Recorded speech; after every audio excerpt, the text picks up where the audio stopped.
Bon matin tout le monde. On va laisser le temps aux gens de se joindre, puis on va commencer sous peu.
Bon matin à tous.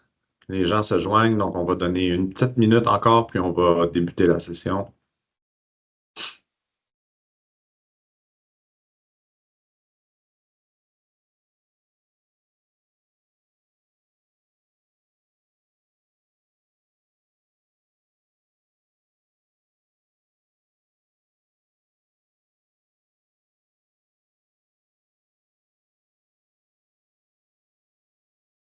OK, donc on va débuter la session. Bonjour à tous, mon nom est Martin de Marinis, directeur principal vente secteur public chez ITI, aussi responsable du portfolio Data Center et Infrastructure. Ça me fait plaisir de vous accueillir ici ce matin avec nous pour un webinaire aux alternatives à la virtualisation. Puis aujourd'hui, on va focuser vraiment sur la solution Nutanix avec mes collègues. Juste quelques petites informations avant qu'on débute. Vous voyez là, que vos caméras sont pas disponibles, les micros non plus. Donc, on va fonctionner aujourd'hui en mode chat pour les questions. Donc, s'il vous plaît, n'hésitez pas là, tout au long de la présentation. Si vous avez des questions, on a des gens qui surveillent le chat, qui vont répondre à vos questions au fur et à mesure qu'on aborde les différents sujets de la présentation. Puis, vers la fin, on va laisser une période de 15 minutes pour des questions additionnelles, puis on va pouvoir le répondre verbalement à vos questions à ce moment-là. La présentation est vraiment pour vous, donc gênez-vous surtout pas de poser des questions. Puis, à l'impossible, là, nul n'est tenu. Si on n'a pas la réponse à vos questions, on va certainement trouver la réponse, puis vous faire parvenir cette réponse-là lorsqu'on aura trouvé l'information dont vous avez besoin. Donc, sans plus tarder, on va débuter. Donc, je me suis présenté déjà. On a aussi avec nous M. Stéphane Saint-Pierre, qui est vice-président chez ITI aux solutions et technologies, ainsi que Carl Mayou, architecte de solutions TI chez ITI. On travaille les trois ensemble, évidemment, avec l'ensemble des équipes et de la direction de compte là, chez ITI. Donc, on se fait un grand plaisir de vous rencontrer ce matin pour discuter de ce sujet-là qui est très passionnant et d'actualité. Pour débuter, simplement faire un petit survol d'ITI. Je vous promets, c'est la seule diapo non technologique aujourd'hui. Donc, ITI, c'est plus de 500 individus qui travaillent à travers le Canada. On a plusieurs bureaux en Ontario, au Québec. On a une présence dans l'Atlantique ainsi que dans l'Ouest canadien. On a plusieurs certifications, puis évidemment, on a une section de placement de ressources, donc ça fait en sorte qu'on a énormément de gens au sein de la grande famille ITI. Soit dit en passant, 75% des individus qui travaillent chez ITI sont des gens à spécialisation technique. Donc, on a une valeur ajoutée importante lorsqu'il y a le temps de parler de solutions puis d'optimisation. Donc, gênez-vous surtout pas pour faire appel à vos contacts chez ITI. Puis si vous n'avez pas de contact chez ITI, ben gênez-vous pas de me contacter moi, puis je vais vous mettre en lien avec les bons individus pour répondre à vos besoins. Donc, avant de rentrer dans le vif du sujet de l'alternative à VMware qui est Nutanix, je voulais prendre un moment pour faire une mise en contexte un peu de ce qui s'est passé au fil des derniers mois. C'est certain que ça fait un moment là, que ça s'est passé. L'acquisition de VMware par Broadcom a eu lieu l'année dernière. Ça a été un grand choc dans l'industrie, puis ça a été une situation très fluide depuis. Il y a eu beaucoup de changements dans l'approche et on va juste mettre on va clarifier ces changements-là, puis ce que ça veut dire pour les clients qu'on rencontre au quotidien. Puis par la suite, on va tomber dans l'alternative, mais surtout aujourd'hui, on voulait mettre l'emphase sur comment on peut vous aider dans la mise en place d'une alternative. On travaille de façon très rapprochée avec les équipes chez Nutanix aussi. Donc, on aurait pu prendre 2 jours pour parler de ce sujet-là. Aujourd'hui, on a 60-75 minutes. Donc, on va faire un survol, évidemment, mais si vous avez besoin d'avoir plus d'informations ou si vous désirez qu'on fasse une rencontre avec vous pour parler là, vraiment de votre cas spécifique, évidemment, là, avec l'équipe de Nutanix, ça va nous faire un plaisir de vous rencontrer. Donc, chez VMware, un des grands changements principaux qui a eu lieu, c'est la disparition du mode de licensing perpétuel. Donc, depuis l'année dernière, c'est le mode par souscription seulement qui prévaut chez VMware, avec un mode de facturation de prix par cœur.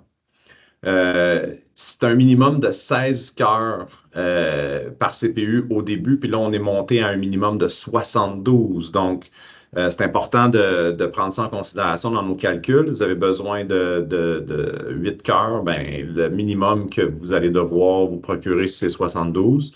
Donc, ça a un impact important dans, évidemment, la planification financière de vos activités TI. Il y a évidemment une forte préférence de la part de VMware de vendre la solution VCF, qui est en fait l'agglomération de l'ensemble des solutions de VMware sous une licence. Et c'est ce type de licence-là qui va être principalement escompté par le manufacturier de software. Donc, si vous êtes habitué aujourd'hui d'avoir des licences ESX ou du vSphere, c'est un petit peu plus difficile d'aller chercher une position financière optimale parce que le manufacturier va vouloir préférer vendre la solution complète puis escompter cette solution-là. Les durées de contrat sont maintenant de 3 à 5 ans comme contrat initial avec des options de renouvellement par la suite dans un cadre de date très, très, très spécifique. Donc, on a vu dans le marché beaucoup de nos clients dont les licences venaient à échéance de support, puis le manufacturier donnait une période de temps très prescriptive pour prendre la décision. Sinon, ben, il n'y avait pas d'escompte disponible pour le renouvellement. Donc, il y a quand même une adaptation à avoir. Mais un des plus grands changements qui vous a probablement impacté, c'est le changement ou le réalignement complet de l'écosystème de distribution de VMware. Auparavant, vous pouviez vous procurer des licences VMware par l'entremise de vos achats matériels. Donc, si par exemple, vous êtes un client qui consommait des serveurs Lenovo ou Dell, vous pouviez vous procurer vos licences VMware en même temps que vous faisiez l'achat de vos serveurs. C'est plus possible de faire ça aujourd'hui. Donc, à part certains produits très spécifiques comme VxRail, par exemple, chez Dell, vous ne pouvez plus acheter des licences VMware à travers vos partenariats technologiques manufacturiers. Il faut faire affaire avec des revendeurs autorisés comme ITI pour vous acheter vos licences. Puis encore là, l'écosystème de partenaires a été considérablement réduit. Donc, ça devient de plus en plus difficile d'obtenir des prix dans les temps souhaités, puis de faire affaire avec l'écosystème de partenaires que vous avez habituellement. Donc, il y a eu des grands changements à cet effet-là. Vous en avez certainement fait les frais au fil des derniers mois. Ça veut dire quoi pour nos clients? Ben, là, on est très conservateur avec l'information que je vous présente à l'écran. Il y a une augmentation de prix minimum de 3 à 4 fois ce que ça vous coûtait auparavant. Mais on a vu des instances où c'était plus autour de 12, 13, 15 fois plus cher. dans des scénarios où énormément de licences ESX avaient été achetées dans le passé, disons 1000 ou 1500 licences ESX. Et là, tout d'un coup, VMware a catégorisé votre entreprise comme étant un client stratégique. Donc, vous avez accès maintenant seulement qu'aux licences VCF.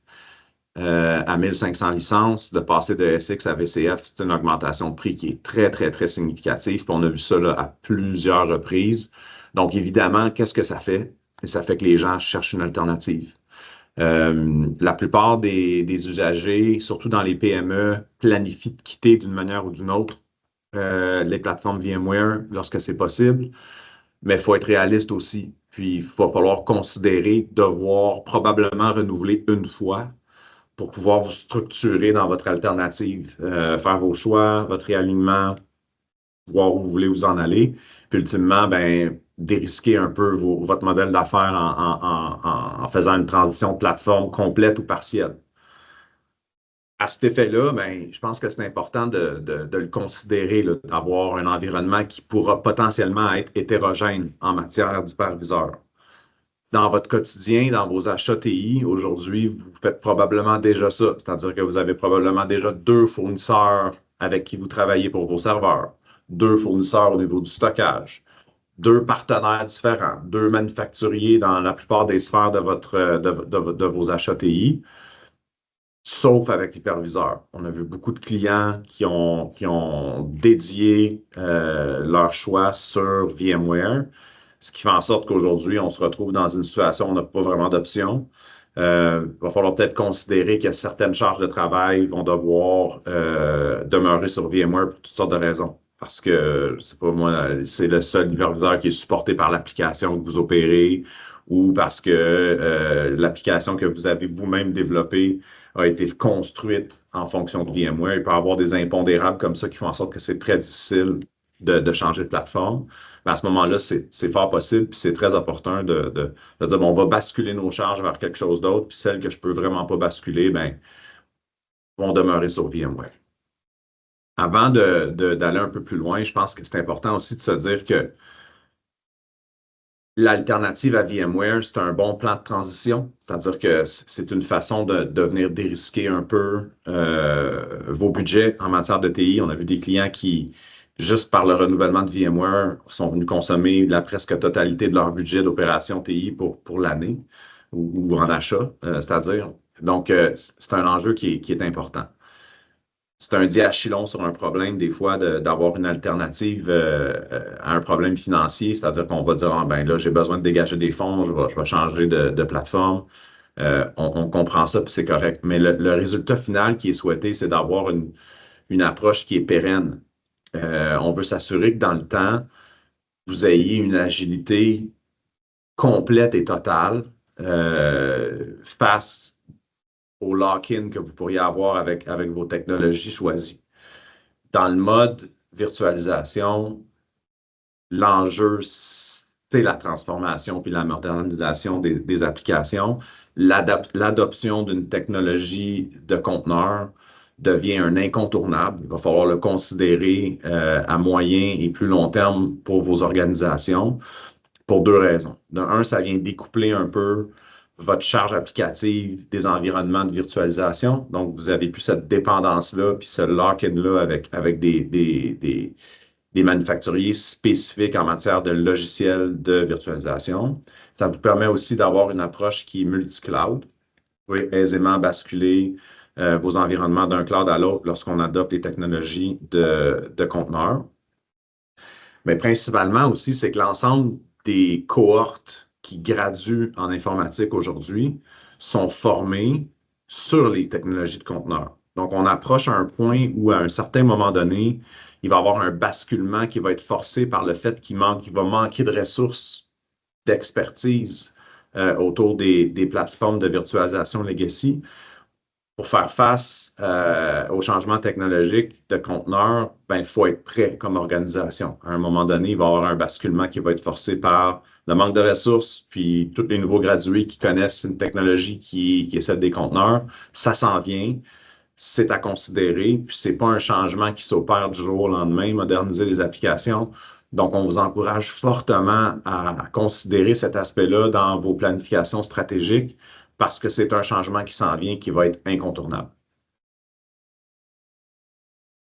Donc, il y a plusieurs alternatives. Comme vous voyez à l'écran aujourd'hui, on va se concentrer sur la solution qu'on aime beaucoup puis qu'on affectionne de par sa nature puis de par le fait qu'on a une expertise de pointe avec les solutions de Nutanix et la plateforme de virtualisation AHV. Évidemment, cette présentation-là va vous être envoyée dans un envoi courriel plus tard. Mais rapidement, on fournit un peu une vue d'ensemble des différences. Euh, la plateforme AHV de Nutanix, évidemment, a été développée par Nutanix. C'est une plateforme qui nous a amené un lot de belles surprises dans les derniers jours, dernières semaines. Donc, c'était axé principalement auparavant sur des solutions hyper convergées. Mais là, on voit une démocratisation des environnements matériels qui supportent les environnements de Nutanix, c'est-à-dire que des solutions de stockage pur chez Dell, chez Pure, sont maintenant supportées par les plateformes de Nutanix. Donc, on se rapproche d'un support des environnements 3 tiers, ce qui fait en sorte que ça devient vraiment intéressant en fonction des architectures que vous avez au sein de vos organisations. Donc, ça, c'est des bonnes nouvelles. Évidemment, les fonctionnalités d'hyperviseur sont tiers 1. C'est Enterprise, haute disponibilité, basculement de charge, optimisation de la consommation. Donc, les features, les caractéristiques de la solution de Nutanix sont excellentes, sont reconnues dans le marché, sont très performantes. C'est une solution qui est aussi multi-cloud, donc qui vous permet d'avoir des intégrations dans plusieurs plateformes infonuagiques. Le monde est hybride, on le voit, on le sait, on le vit tous à tous les jours. Donc, ça devient facile de pouvoir composer avec différentes plateformes cloud avec une solution comme Nutanix. Par opposition, la plateforme Azure Local, ben, le nom le dit, là. Azure Local, c'est Azure, c'est Microsoft, c'est une intégration unique dans Microsoft, tandis que Nutanix, c'est vraiment multi-cloud. Donc, on va faire un survol technologique de Nutanix un peu plus tard avec nos amis Carl et Stéphane. Évidemment, c'est un survol, mais il y a plusieurs caractéristiques qui méritent peut-être une présentation plus approfondie. Donc, on vous encourage à contacter vos directeurs de compte afin d'avoir une présentation détaillée sur les solutions technologiques de Nutanix. Je m'excuse d'avance pour la diapositive en anglais. C'est une diapositive qui nous a été fournie par Gartner. Donne un bon aperçu d'où s'en va le marché par rapport aux alternatives à VMware. Donc, on voit que plusieurs options s'offrent aux clients. Une option dont on n'a pas parlé encore, c'est le statu quo. Il y a beaucoup de clients qui considèrent, devrais-tu changer ou pas mon approche.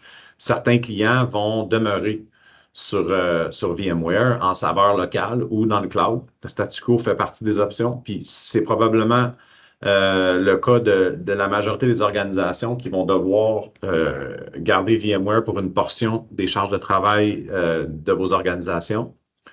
Il y a évidemment une grande partie des entreprises qui cherchent à sortir de VMware. On le voit au centre avec le remplacement. Évidemment, 20% vont rester avec VMware, mais 30% vont faire un changement d'hyperviseur. 5% et 10%, on les met ensemble là, au niveau du Distributed HCI puis Rich HCI, c'est des solutions qui vont intégrer le cloud, donc du cloud étendu, vraiment du cloud hybride, avec une gestion autre que la gestion d'hyperviseur. Donc, il y a un 15% là. Il y a certains clients qui vont tout simplement basculer vers les offres VMware dans le cloud, que ce soit AVS ou d'autres saveurs de VMware as a service dans l'info nuagique. Mais ce qu'on sait, par exemple, puis on s'en revient un peu à ce que je vous disais un peu plus tôt, c'est que 80% des gens vont accélérer la modernisation des applications pour aller adopter les technologies de conteneurs. Je ne dirais pas assez, on en parle à tous les jours avec nos clients. C'est un aspect critique dans la gestion pérenne de vos environnements, l'adoption des conteneurs. Donc, assez de mise en contexte. On va passer la parole à... C'est Stéphane ou... C'est bien moi, Martin. C'est C'est bien moi. Stéphane. Donc, Merci.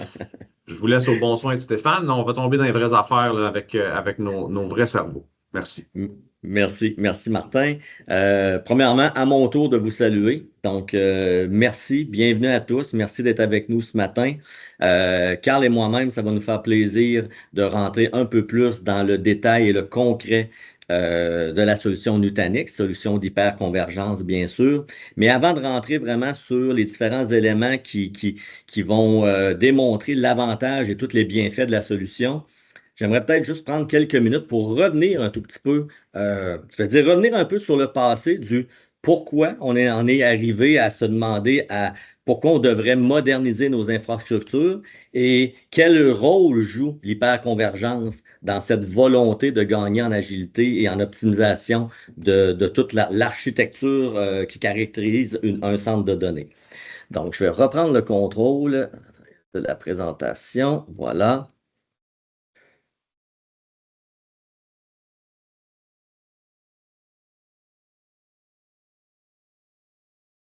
Donc, comme vous le savez tous, et je suis à peu près certain qu'on a des gens dans l'audience avec nous ce matin, des gens qui cumulent plusieurs années d'expérience dans les technologies de l'information, qui ont travaillé longuement et longtemps au niveau des centres de données. On le sait tous, les infrastructures traditionnelles sont assez complexes et deviennent au fil du temps difficiles à gérer. On fait souvent référence par architecture traditionnelle les architectures à trois tiers. Donc, des architectures qui vont être faites, je vous dirais, en apport matériel un peu bâti en silo. Bien sûr, on a bien nos couches applicatives, on va avoir notre couche de virtualisation, que ce soit VMware avec ou tout autre hyperviseur de virtualisation. On se doit bien sûr d'avoir une base matérielle pour la portion du compute, donc tout le calcul qui est fait au niveau de nos serveurs, chose très traditionnelle qu'on retrouve communément dans tout bon centre de données.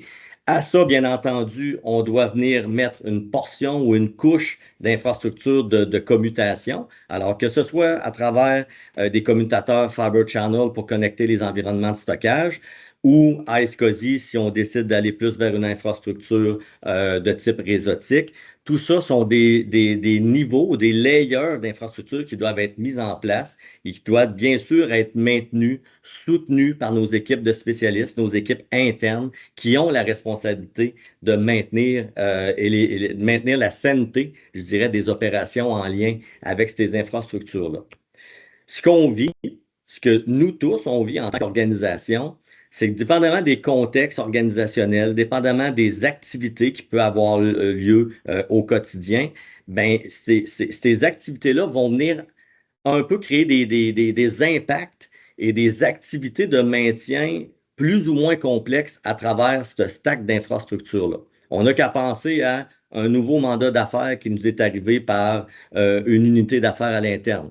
Est-ce qu'on doit intégrer une nouvelle charge de travail dans cette infrastructure-là? Est-ce qu'on a cumulé suffisamment de ressources pour accepter les nouvelles charges?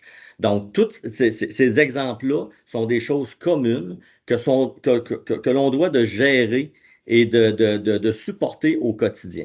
Bien sûr, ceci demande du temps, demande des analyses. Donc, il y a un long cycle de planification qui va venir s'inscrire autour de ces activités-là, ce qui rend en tant que tel l'infrastructure trois tiers plus complexe.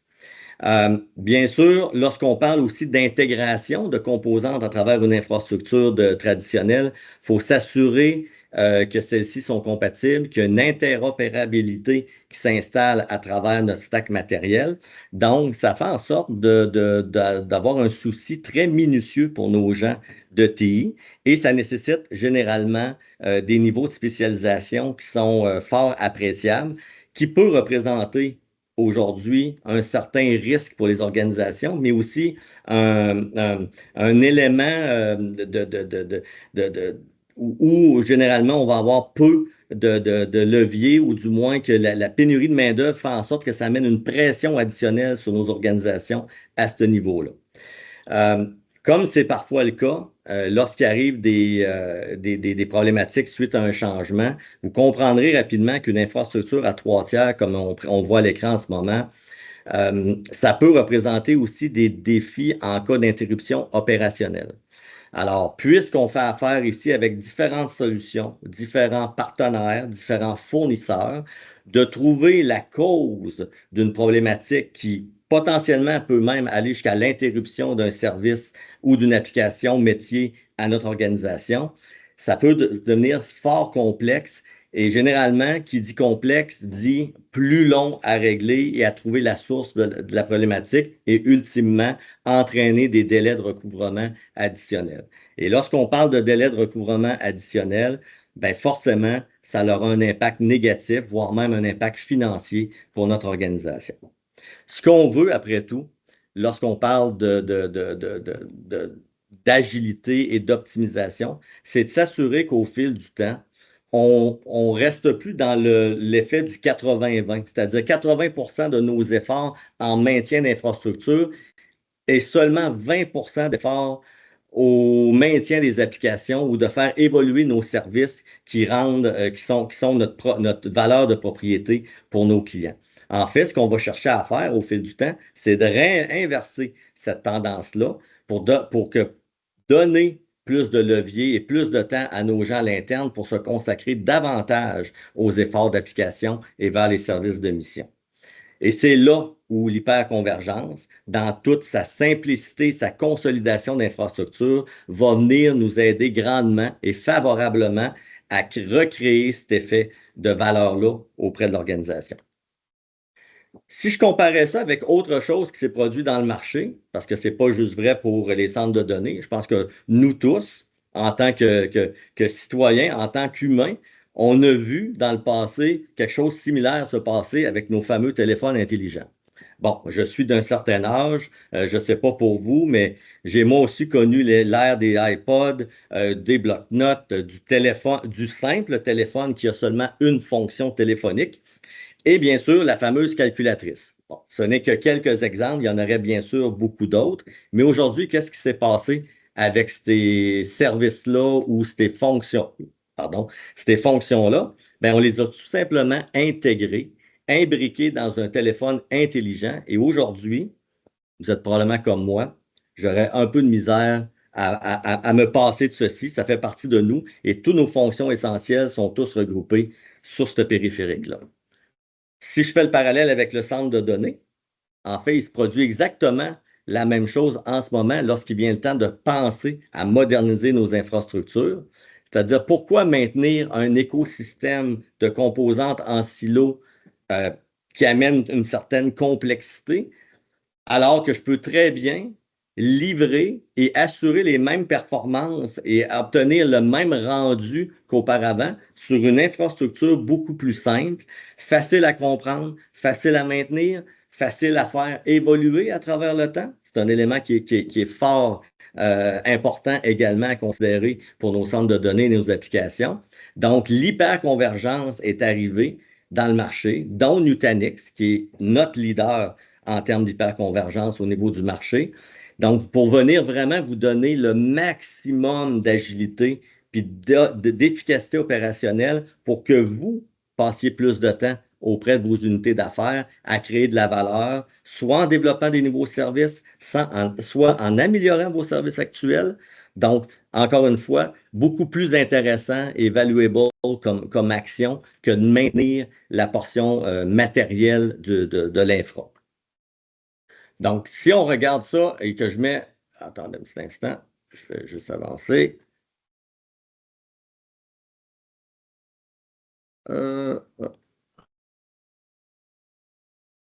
Voilà, désolé pour ce temps-ci. J'avance à ma prochaine fenêtre. Voilà.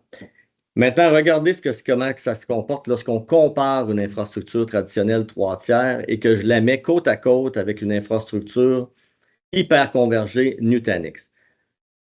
Sans donner trop d'explications, seulement par le diagramme, on se rend vite compte de la complexité inhérente à une infrastructure 3 tiers. Vous remarquerez que tout est en silo.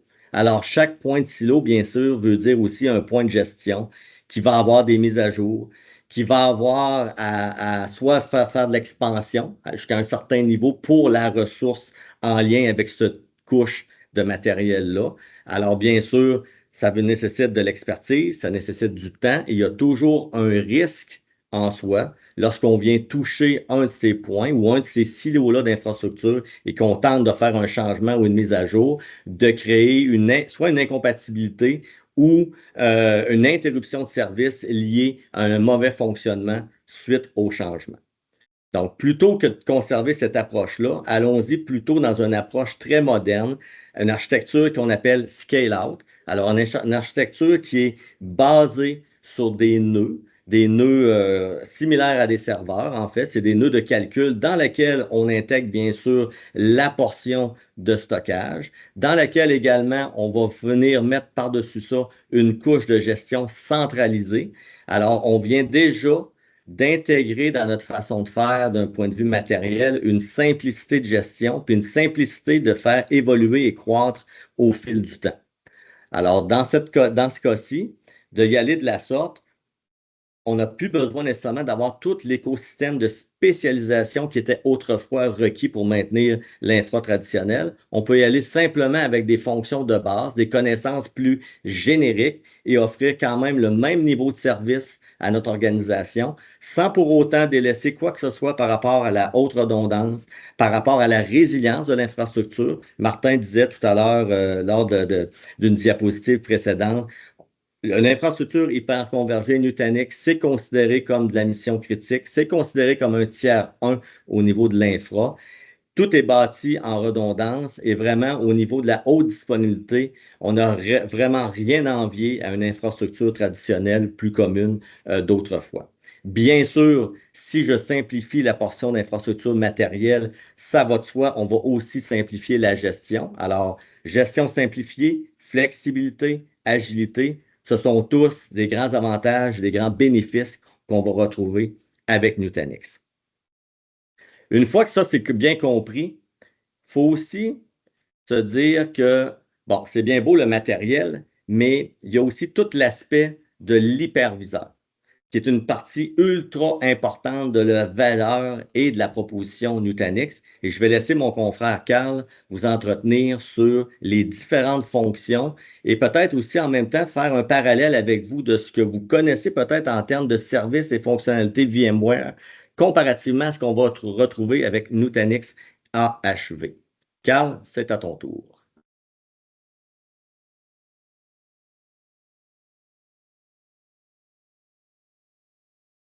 Sur mute, Carl. Désolé, le truc typique. Je vais vous souhaiter la bienvenue à mon tour. Je vous dirais aussi, gênez-vous pas si vous avez des questions, quoi que ce soit. On peut répondre à pas mal n'importe quoi, qu'est-ce qui concerne les solutions Nutanix sans problème. Aussi, tout est très bien documenté en ligne. Puis, si jamais vous avez des besoins un petit peu plus définis, que vous voulez qu'on rentre plus en profondeur dedans, il n'y a aucun problème. Vous avez juste à contacter vos directeurs de compte, puis on pourrait organiser un appel conférence ensemble pour pouvoir voir plus en profondeur vos besoins spécifiques. Donc, Nutanix AHV. Nutanix en soi, dans le fond, est compatible avec plusieurs hyperviseurs différents, dont VMware Hyper-V, mais il y a aussi une alternative d'hyperviseur de type entreprise qu'on appelle AHV, où certains gens vont le connaître sous le nom de Acropolis Hypervisor. AHV, c'est une plateforme, dans le fond, de virtualisation entièrement intégrée avec l'écosystème Nutanix. Puis ça a été bâti, dans le fond, plutôt construit sous l'hyperviseur open source KVM. KVM est déjà utilisé dans plusieurs autres types d'hyperviseurs, dont je me rajeunis pas en disant ça. Là. Pour ceux qui connaissent VMware dans les premières itérations, c'est effectivement basé aussi sur KVM, mais qui a évolué avec le temps. Depuis plusieurs années déjà, maintenant, Nutanix réenchérit et ont comme produit vraiment une plateforme vraiment solide, performante, puis très versatile. Qu'est-ce qu'ils ont fait essentiellement? C'est qu'ils ont pris KVM, puis ils ont éliminé tous les éléments non essentiels qu'ils n'avaient pas vraiment besoin d'utiliser. Puis, dans le fond, ils ont ajouté toutes les performances, puis ils ont optimisé tout ce qu'il y avait de besoin pour que ça soit vraiment, ça crée vraiment une solution unique à eux, dans le fond. en améliorant puis en simplifiant beaucoup les trucs de tout ce qui a trait plutôt au déploiement, les livres à niveau puis les opérations là, conventionnelles du jour à jour jusqu'à des affaires très complexes là, qu'on retrouve dans le marché. Nutanix aussi ont ajouté beaucoup de fonctionnalités.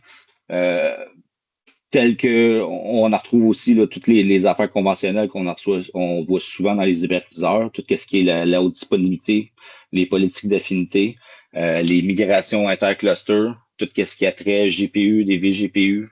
Ils ont un moteur de recherche, un moteur natif Kubernetes aussi, puis beaucoup plus de fonctionnalités aussi là, tout ce qui est sécurité, centre de désastre pour des sites de désastre. Et d'autres trucs. Là. Il y en a vraiment une liste exhaustive là, qu'on va voir un petit peu plus loin là, dans les slides. Toute la gestion en soi dans HV, c'est simplifié, puis c'est tout effectué à partir de la plateforme, pas la plateforme, mais plutôt la console de gestion principale qui s'appelle Prism Central. Prism Central, ça serait comme l'équivalent de vCenter pour ceux-là qui sont dans un monde de VMware. Essentiellement, ça fait pas mal tous les mêmes genres de fonctionnalités, un petit peu plus d'autres fonctionnalités qui sont vraiment propres à Nutanix, qui fait qu'ils ont vraiment une bonne imbrication pour tout ce qui est la virtualisation on-prem sur site, plus aussi tout ce qui est l'imbrication avec le cloud public. Fait que c'est pas mal ça, en gros, dans le fond, AHV, pour tout ce qui est les fonctionnalités. Mais vraiment, c'est un bref survol. Comme je disais avant, on peut toujours passer plus de temps à pouvoir en discuter plus approfondément sur un appel ensemble. Sans la prochaine slide. Nutanix, dans le fond, ça fait quand même plusieurs années que ça existe déjà.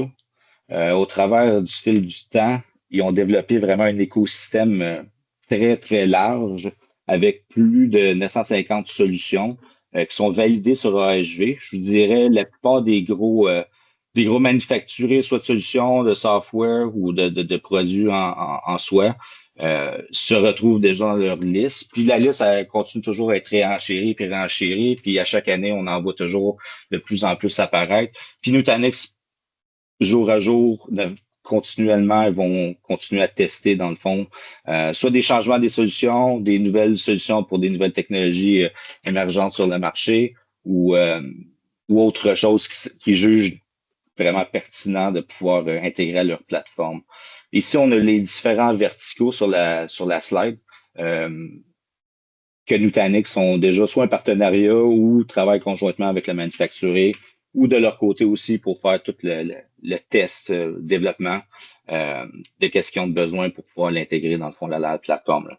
Fait qu'on a tout ce qui est la protection de data, la sécurité, la réseautique, tout ce qui est la virtualisation de bureaux, tout ce qui est les opérations et la gestion en soi, puis aussi les verticaux d'application de big data, puis tout ce qui est développement en soi, là, le DevOps. Fait que on en voit plusieurs, puis c'est tout souvent la règle générale, les gens reconnaissent beaucoup là, des manufacturiers qui retrouvent déjà dans leur infrastructure, ce qui fait que c'est un petit peu moins problématique si vous voudriez faire un changement ou un basculement vers la technologie Nutanix, ou plutôt AHV en utilisant l'hyperviseur AHV.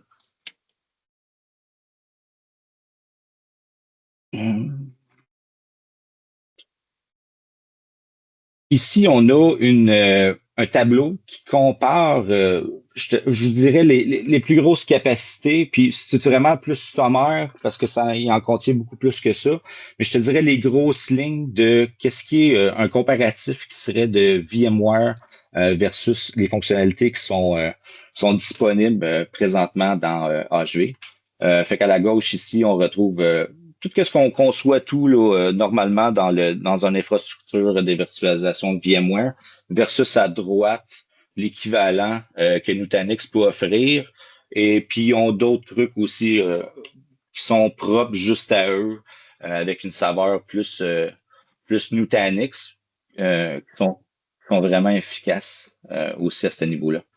Je vous dirais que, règle générale, pour tout ce qui est infrastructure, la plupart des gens vont se retrouver dans la couche inférieure ici, qui est pas mal le début de ce que les gens connaissent avec sais, du côté de VMware, ce serait le XXI avec soit du vSAN, si vous faites vSAN ou du Software Defined Storage. Tout ce qui est le Kubernetes, tous les trucs de Site Recovery Manager, les fonctionnalités avancées de NSX, ou diverses affaires de même là, qui comportent plusieurs trucs comme la microsegmentation, des apps, le firewalling, tout le network overlaying, toutes les fonctionnalités de réplication avancées ou pour des sites de désastre, l'imbrication avec les containers Kubernetes, le stockage, puis l'hyperviseur en soi, là, qui est la dernière couche. Tout ceci, on se retrouve tout dans ce qu'on appelle le Nutanix Cloud Infrastructure, NCR. Fait que NCR, ça serait comme la couche logicielle qui inclut, dans le fond, l'hyperviseur AHV, plus la console de gestion Prism centralisée. Par la suite aussi, on a toutes les autres capacités, dans le fond, de la plateforme qui seraient équivalentes à tout ce que le monde conçoit dans le monde de ARIA. On a le versus Nutanix. Fait qu'on a ce qu'on appelle le Nutanix Unified Storage ou le NUS, dans le fond. Ça, c'est une plateforme de service, dans le fond, de données définie par le logiciel. Fait que c'est du software defined en soi, qui consolide, puis c'est ça qui est vraiment le fun avec Nutanix, ça consolide vraiment le stockage de fichiers, d'objets, puis de blocs dans une seule plateforme. C'est très performant en plus. Puis le coût est vraiment, vraiment intéressant. Après ça, on a tout ce qui est l'automatisation, surtout ce qui est l'imbrication, quand on vient imbriquer, mettons, un cloud public à notre solution on-prem. Nutanix, ils ont qu'est-ce qu'on appelle le NCM, dans le fond, le Nutanix Cloud Management Console. Ça, c'est une plateforme, dans le fond, de gestion multi-cloud qui simplifie, dans le fond, la gestion de toutes les applications et l'infrastructure TI. Fait que c'est capable de faire des opérations intelligentes qui, dans le fond, essentiellement, ce serait comme l'optimisation de la gestion, de la virtualisation de l'infrastructure. Ça prévoit des besoins en capacité. C'est capable de faire la détection proactive des anomalies de performance. C'est capable de faire aussi des automatisations de tâches opérationnelles. Entre autres, d'autres trucs que c'est capable de faire aussi, ça serait du self-service, de l'orchestration. Il y a de la gouvernance de coûts au travers qu'on retrouve aussi dans RIA. Puis aussi, il y a une sécurité centralisée. Tout ça, c'est tout imbriqué aussi et gérable par Prism, qui fait que c'est vraiment unifié comme solution en soi, puis vraiment beaucoup plus simpliste à pouvoir gérer. Par la suite, on a tout ce qui est la mobilité d'application. Fait que tout ce qui est la mobilité entre le cloud versus notre cluster on-prem. Ça, du côté de Nutanix, ils ont un outil qui s'appelle, ou plutôt un service qui s'appelle Move, dans le fond. Fait que ça, c'est une solution de mobilité inter-hyperviseur qui simplifie vraiment la migration des machines virtuelles puis des fichiers avec vraiment un minimum de temps d'arrêt. Il n'y a presque vraiment pas de downtime, là, comme on avait dans le jargon professionnel. Aussi, c'est capable de faire des migrations automatisées, du support multi-cloud, soit VMware, AWS, SC2 de AWS, Hyper-V, du Nutanix AHV, il n'y a pas de problème aussi. Puis aussi, c'est capable de faire de la migration entre le cloud natif de AWS et Azure. Qui est vraiment intéressant aussi.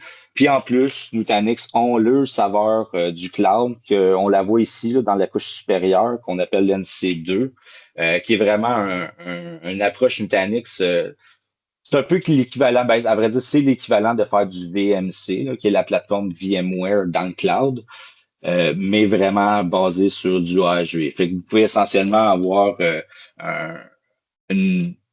un cluster, dans le fond, on-prem, plus un autre dans le cloud. Vous pouvez véhiculer des différentes composantes entre les différentes plateformes sans problème, en utilisant surtout Move ou d'autres composantes, plus la gestion du cloud management avec LCM.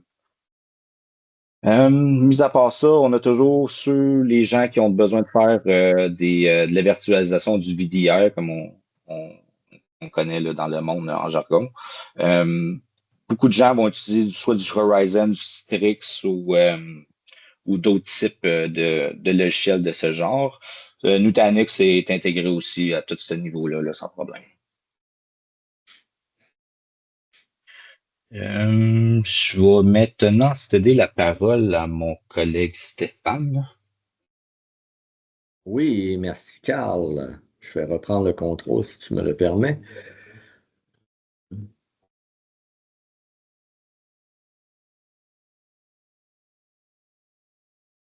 Donc, on a vu avec Carl toutes les fonctions, en fait, et les équivalences qu'on a du côté Nutanix en termes de valeur, de fonctionnalité comparative à à titre de comparaison avec celle de VMware, bien entendu. Depuis le début de notre présentation de ce matin, on parle beaucoup de simplification de gestion, optimisation des environnements. Bref, tout ça amène beaucoup de valeur à la modernisation de l'infrastructure avec la solution Nutanix. Puis on a ici, ce que je vous présente en ce moment à l'écran, c'est des exemples concrets de résultats ou de gains d'efficacité à différents niveaux que des clients ont obtenus en mettant en place des solutions Nutanix dans leur environnement. Et c'est généralement des gains qu'on va faire lorsque justement, on part d'une infrastructure qui est de type plus traditionnel, donc 3/3, vers une modernisation complète à la Nutanix. Bien entendu, on peut catégoriser un peu les valeurs ou les optimisations de trois façons. Il y a la valeur commerciale et environnementale, il y a la valeur d'efficacité opérationnelle et bien sûr la résilience de l'entreprise et des infrastructures, puis on a notre agilité technologique, donc le réel résultat d'affaires en soi. Bien entendu, vous comprendrez ici qu'on n'atteint pas nécessairement l'ensemble de tous ces gains-là dans chaque cas de figure et dans chaque scénario. Bien entendu, tout ça dépend un peu de votre contexte organisationnel, l'ampleur de votre environnement, le dimensionnement justement de vos infrastructures actuelles. Mais il y a une chose qui est sûre, c'est que tous les clients qui ont emboîté le pas et qui ont donné un tournant de modernisation à leurs infrastructures 3/3 ont tous à un certain moment ou à quelque part à travers ces trois grandes valeurs-là, réussi à obtenir des gains d'efficacité, des gains financiers, un certain retour sur l'investissement qui a été fait. Puis ça prouve juste à quel point ces solutions d'infrastructure-là deviennent efficaces de par leur modernisation et le fait qu'ils sont agiles. Puis ça, pour une entreprise, d'être agile et flexible à travers le temps, c'est probablement la chose la plus importante parce que tout ce qu'on a parlé depuis le début, bien sûr, ça cause certaines complexités, mais imaginez en plus dans une infrastructure qui est un peu plus rigide, donc plus traditionnelle, si à tous les 4, 5 ou 6 ans, on se doit de recommencer un peu ce processus-là à cause d'un rehaussement matériel majeur sur une infrastructure traditionnelle, ça devient impactant beaucoup pour nos organisations. Donc, une fois qu'on est rendu en mode moderne, ben c'est un peu de l'histoire ancienne. On peut maintenant regarder vers l'avant et permettre justement une certaine croissance linéaire de nos ressources sans pour autant impacter nos opérations. Donc, quelques exemples de valeurs qui sont présentées ici. Valeurs commerciales et environnementales. On parle en général 43 de réduction des coûts d'opération. Bien sûr, ça vient par rapport à toute la simplification qu'on a au niveau de la plateforme. 356 de retour sur l'investissement sur 5 ans. Encore une fois, c'est un exemple, ce n'est pas une garantie nécessairement que vous allez atteindre ces ratios-là ou ces gains-là, mais assurément que votre retour sur l'investissement sur 5 ans sera fort appréciable. Le fameux excusez la traduction française, on parle ici de payback, là, donc le délai de récupération financière en moyenne de 12 mois. Encore une fois, très, très intéressant. Et comme une infrastructure moderne d'hyperconvergence Nutanix réduit considérablement également l'empreinte physique que la solution va nécessiter dans votre centre de traitement, assurément que d'un point de vue environnemental, au niveau de la réduction des gaz à effet de serre et du CO2, bien sûr, c'est quelque chose également qui est d'une importance capitale, surtout de nos jours, avec toutes les considérations environnementales qu'on a de plus en plus, soit en législation, soit pour des conditions de mission de l'entreprise. Donc, c'est un élément aussi qu'il faut regarder et observer de très près. Même chose du côté de l'efficacité opérationnelle. Généralement, on parle d'une efficacité accrue d'autour de 25% juste en termes de temps et effort et personnel en lien avec la protection des données. Parce qu'encore une fois, sur la plateforme Nutanix, on dispose de certaines fonctionnalités avancées pour protéger les données à même la plateforme, que ce soit à travers des snapshots ou autres, qui viennent complémenter en fait l'approche de protection de données. Encore une fois, une augmentation de l'efficacité à cet effet-là. La gestion des TI, on en a parlé à maintes et maintes reprises depuis le début de la présentation. Une moyenne d'environ 53% d'efficacité additionnelle. Donc, c'est quand même quelque chose de fort appréciable également.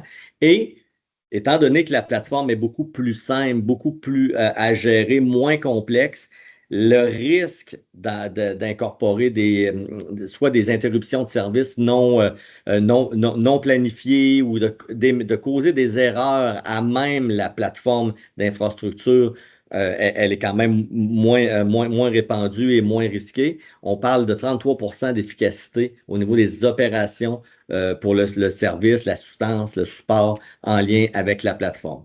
Donc, vous voyez ici des exemples concrets d'efficacité, de valeur ajoutée avec la plateforme Nutanix, ce qui contribue grandement à en faire son choix premier pour une modernisation d'infrastructure.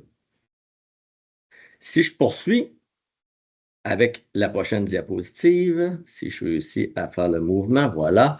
Maintenant, comment on orchestre une migration? On peut dire migration ou conversion, dépendamment de la situation avec laquelle vous faites face. Bien sûr, chez ITI, on a accumulé beaucoup d'expérience et d'expertise lors de migration et de conversion antérieure. Ce que nous avons fait à partir de là, c'est qu'avec toutes les informations cumulées, on a créé ce qu'on appelle un cadre de migration.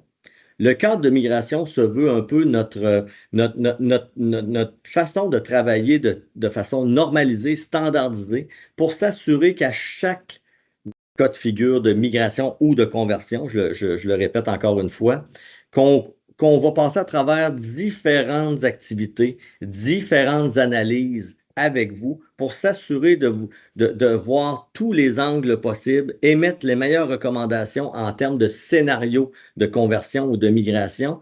Tout ça dans le but de vous donner une certaine assurance qualité, mitiger les risques en lien avec une migration d'infrastructure, puis vous donner vraiment toute la visibilité nécessaire afin que vous puissiez prendre une saine décision. Tout ça avec des données, quelque chose sur quoi s'appuyer à l'interne. Ça va contribuer grandement à un meilleur retour sur votre investissement. Ça va vous mettre en confiance également par rapport aux efforts à investir, temps, argent et bien sûr ressources pour passer à travers les différentes étapes de la migration. Mais étant donné que nous avons l'ensemble des experts et des spécialistes chez TI, c'est tous des actions, des activités avec lesquelles on peut vous accompagner de bout en bout, de façon structurée, pour justement venir vous accompagner dans cette migration-là.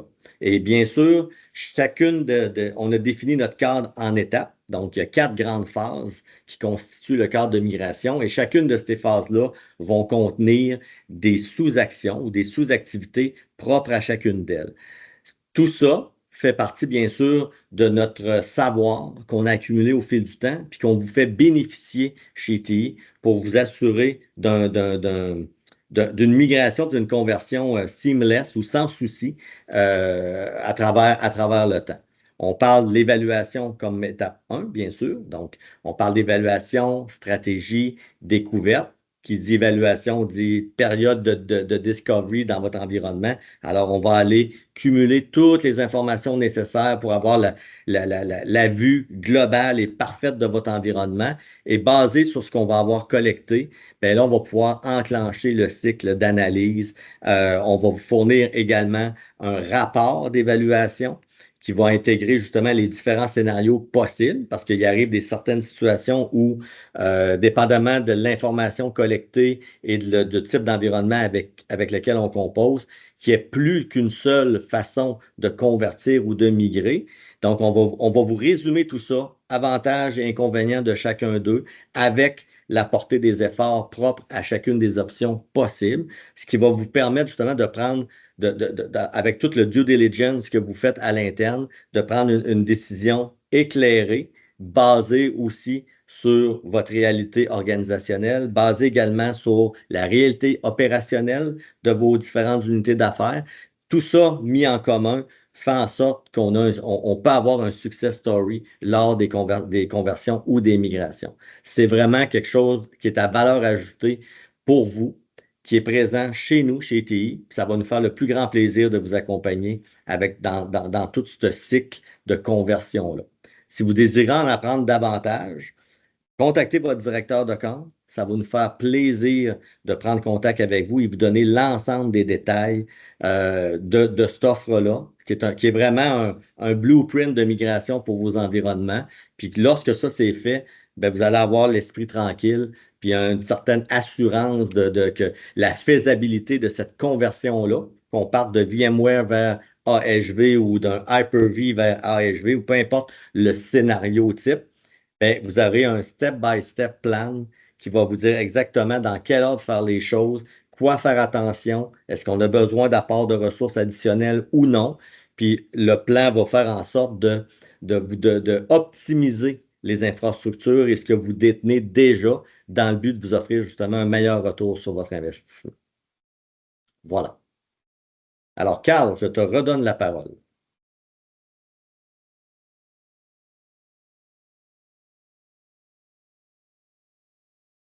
Merci, Stéphane. Pour renchérir un peu sur ce que Stéphane il vient juste de discuter, à vrai dire.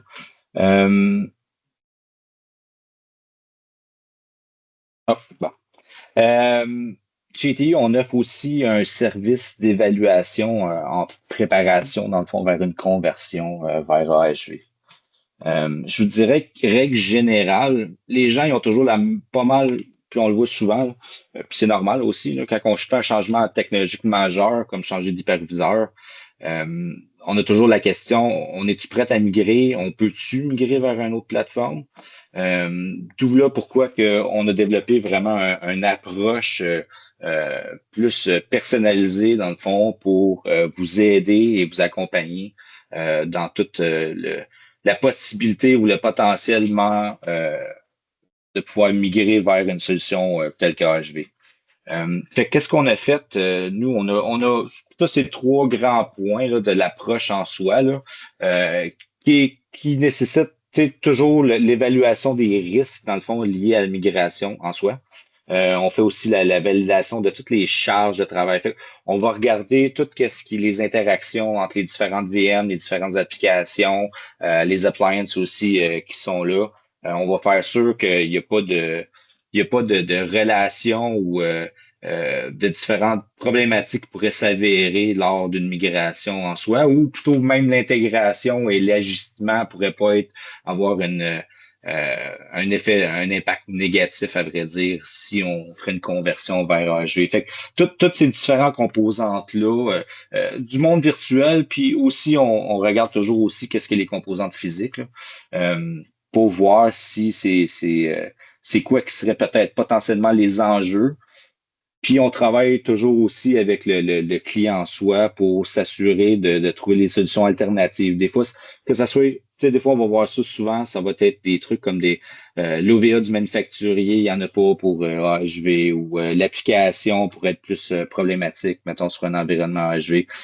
Mais honnêtement, je dirais que règle générale, dans la plupart des cas, puis sont très peu nombreux les cas où c'est que c'est un petit peu plus spécifique. On parle vraiment des affaires très, très spécifiques où c'est qu'une conversion est juste pas possible juste pour une micro-portion.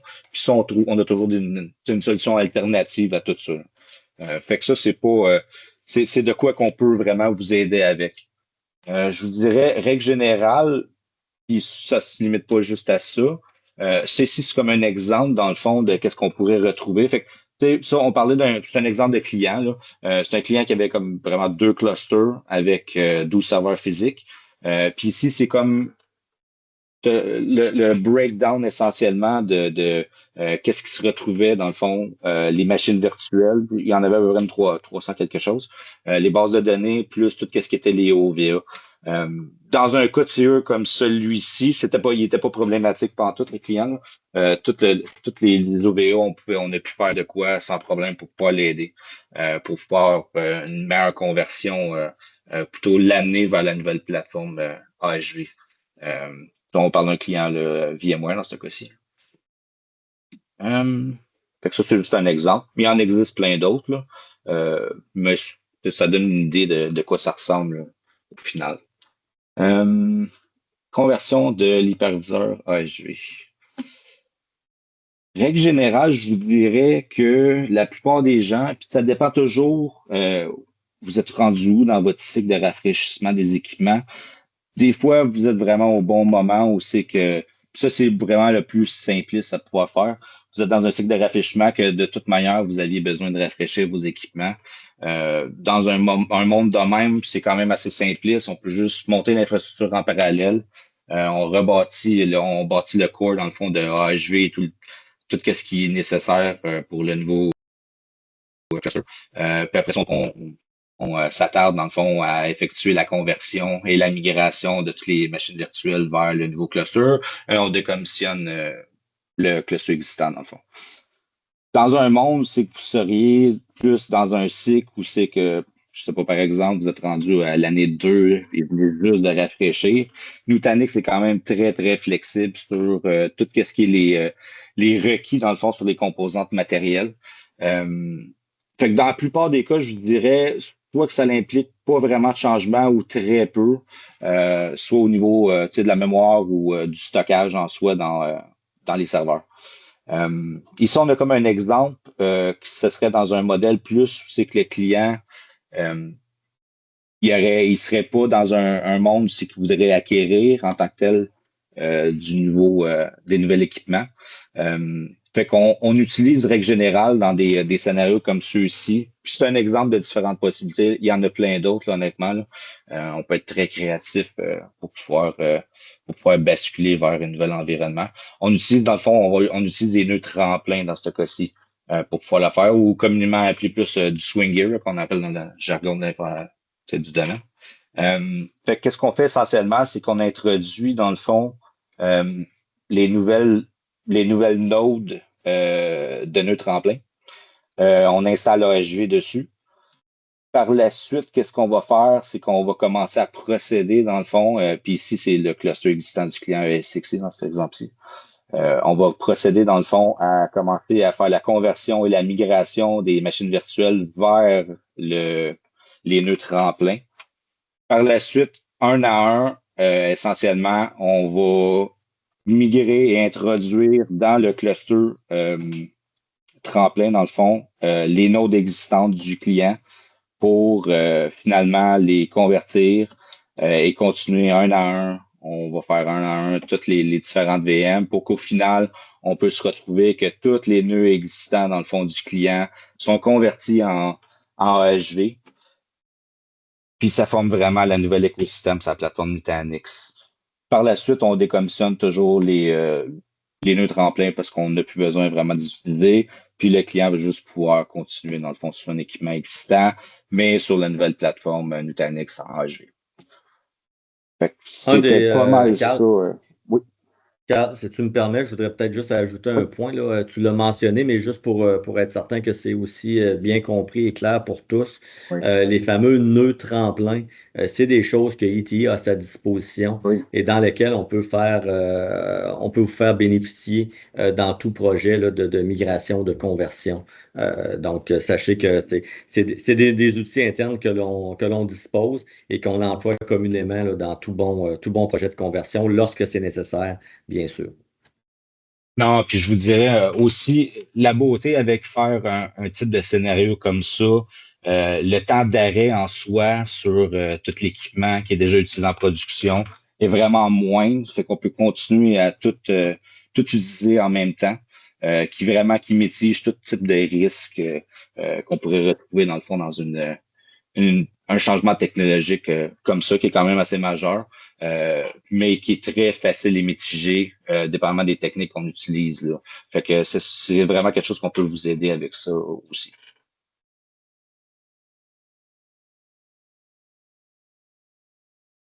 Excellent. Merci beaucoup, messieurs.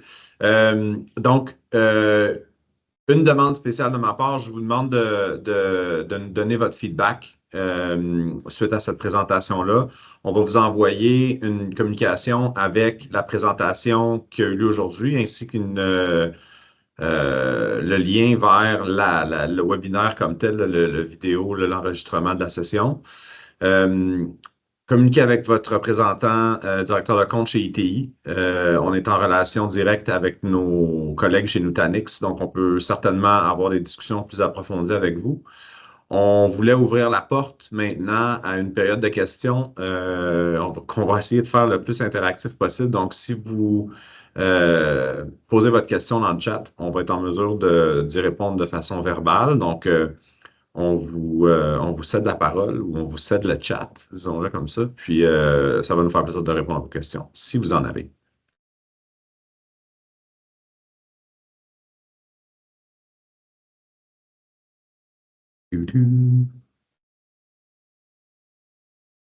Non? Oui?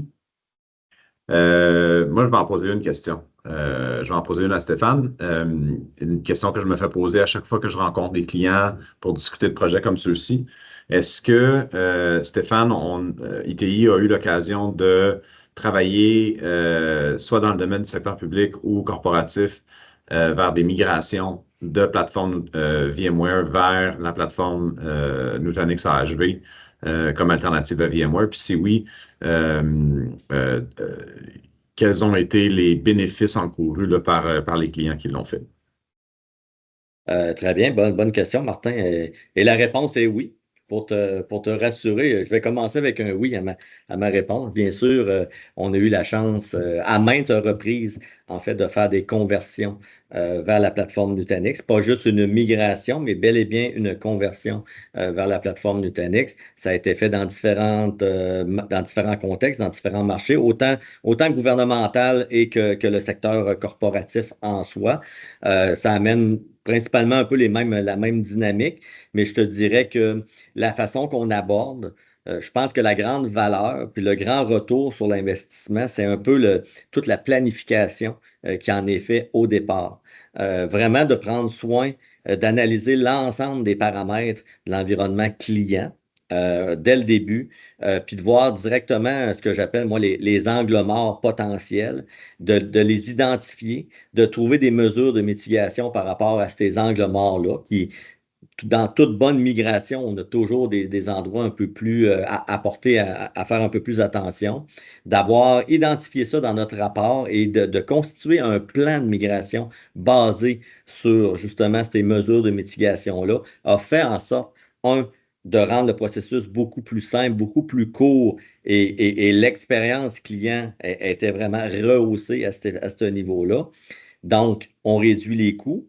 On vient en opération beaucoup plus rapidement, donc ça contribue favorablement à ton retour sur l'investissement. Et au bout du compte, tu minimises les risques pour ton organisation vis-à-vis cette conversion-là, puis cette migration-là vers une nouvelle technologie. Parce que ça demeurait ici, bien sûr, une nouvelle technologie pour les clients qui ont fait ce choix-là.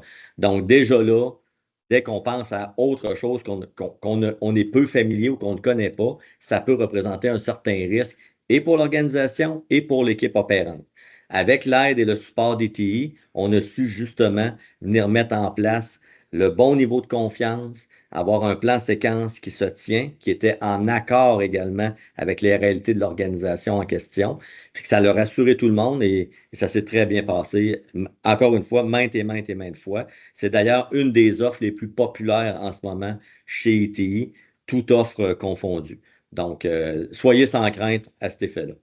Absolument. Puis Stéphane, pour ajouter un peu sur ce que tu disais, on l'a fait dans des contextes différents. Donc, on a eu des instances où on a fait des remplacements complets. Donc, des organisations qui ont décidé de changer complètement de stratégie, puis de quitter les solutions VMware vers Nutanix AHV. Donc, on a fait ça. On a aussi un cas d'usage qui est intéressant là, pour ceux qui pourraient être concernés par ça. Il y a beaucoup de clients qui ont déployé au fil des années des solutions Nutanix, mais avec VMware. Donc, on peut, sur la même plateforme, faire un changement d'hyperviseur. C'est très possible, puis on le fait, on le fait, là, on le fait souvent, puis on a des projets en cours à cet effet-là.